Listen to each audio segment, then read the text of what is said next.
focusing on gender. So gender is one of the big things that we are looking at in IDRC. What is interesting in terms of, we had a recent annual meeting where our president said in our strategic plan beyond 2020, there are 3 things that will be non-negotiable, and one of them is climate change.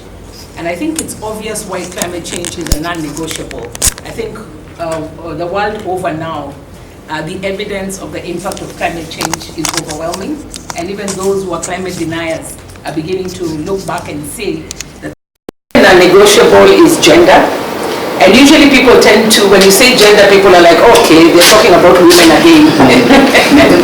But it's really beyond just looking at women, but trying to really understand what are the differential impacts, how are different groups affected differently, and how then should we respond in such a way that we ensure that everyone is brought on board and that people can build resilience. So we are looking at it from that broad perspective. Definitely, of course, women are normally affected much more than others. So we'll also be looking at women empowerment issues, but really looking at gender from the holistic notion of gender. The third non-negotiable is partnerships. And I think Professor Wayema's presentation was a very good illustration of how a number of you have tried to go out to look at opportunities to partner with others, to network with others, to solicit more funding with others. So in partnerships, we look at how can we use our resources combined with other people's resources to have greater impact. So that's an area that we are very much interested in. It was very interesting to see the growth that has happened, the stories. They keep sharing with us your stories. And I'm very good, more than a CNN, I'm normally very happy to share this within IDRC to talk about the growth that you have. So the more stories that you can share, the better.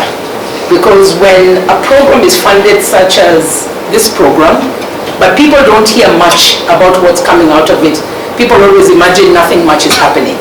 But the more stories that you can share along the journey, the more you have it in people's radar. And therefore, chances of getting Wayema's dream of funding another phase of funding more women, the better. But we need the stories coming. And if we can synthesize the stories to actually have a very strong narrative of how we have built capacity, the better. Because we're able to share it internally, we're able to share externally.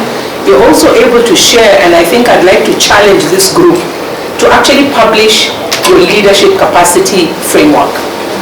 It's a framework that very few people who do capacity building actually have a systematic way of monitoring capacity enhancement and attributing it to the extent possible to actually the program. We know that, of course, the program cannot receive 100% attribution, but it has made a strong contribution to some of the growth we are seeing. So how can we have scientific publication on your leadership capacity framework, looking at even the results that come out of it, and I think you can really contribute to the literature. I know that when we started the capacity building work with Dr. Madaka a couple of years ago, the 10-year program that she talked about, I noticed when I took over the project, I think 5 years into its life, I would ask, so what impact have you had? And most people would give you numbers.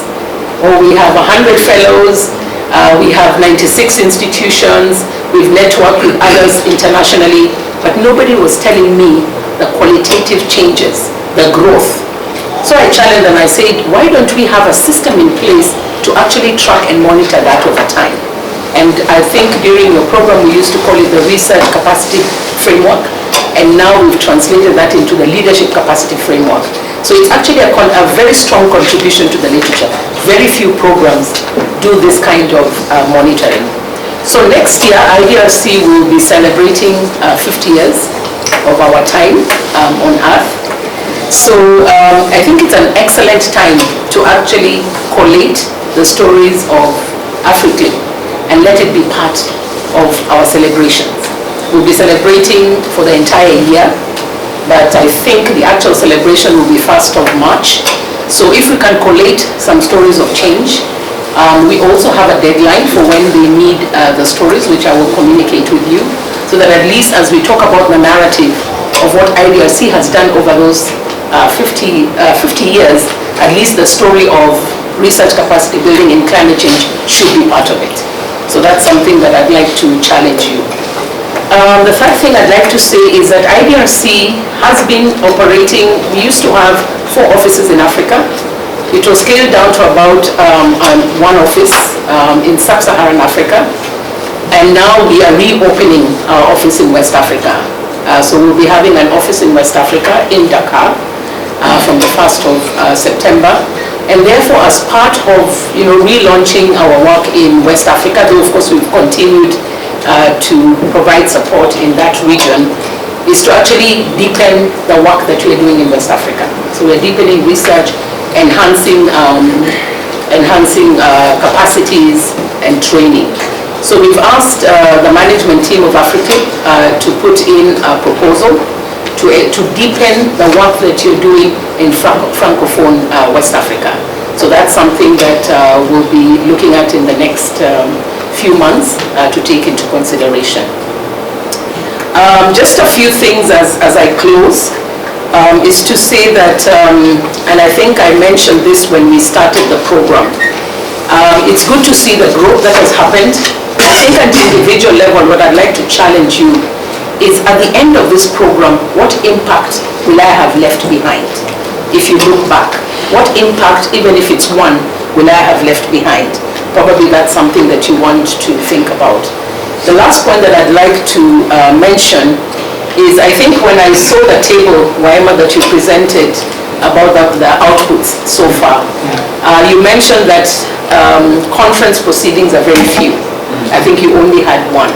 So I'd really like to encourage you. There are so many opportunities, international conferences. There are opportunities where there are calls for proposals. Like right now, there's a very large call for proposal, which I know I shared with the team. It's called the One Planet Fellowship, which is being funded by the French government. I think it's a $15 million program, and they're looking for climate experts like yourselves. Take advantage of a program like that. It's going to be very strong in building capacity going forward.